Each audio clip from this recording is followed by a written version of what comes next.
kwa kuwa wewe ni mdogo ukajawe nguvu. Kuwa na nguvu. Nguvu ya akili, nguvu ya mwili. Nguvu ya nini? Ya akili, nguvu ya mwili na nguvu ya roho. Haleluya. Kuna kipindi na wewe najua kuna siku moja ulisema yaani ningerudishwa ile miaka ningesoma mimi. Auje kuonaga hiyo unasema yaani ningesoma. Lakini ndio miaka imeisha. Bora tu niendelee tu kwa hivi. Miaka yako irejeshewe.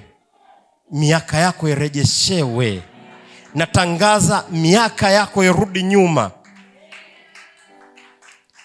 Hiyo ni katika ulimwengu wa roho, lakini katika ulimwengu wa mwili wewe utaendelea tu na 45 zako, 80 sijui, lakini ndani kijana. Unakuwa ndani nini?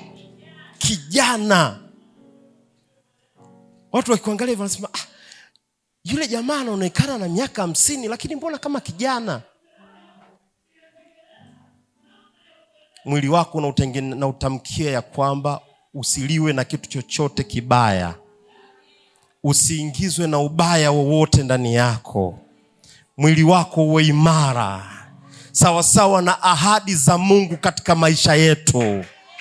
Ukawe na afya isiyotikisika.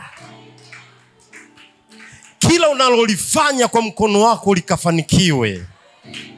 Kila utakachokishika kiwe na mibaraka. Hata kama ni jambo dogo namna gani likalete matokeo makubwa. Natangaza matokeo makubwa kwa kila unachokifanya. Pokea katika jina la Yesu Kristo. Kwa maana umekuwa kijana. Pokea uimara zaidi. Imekuwa kwako.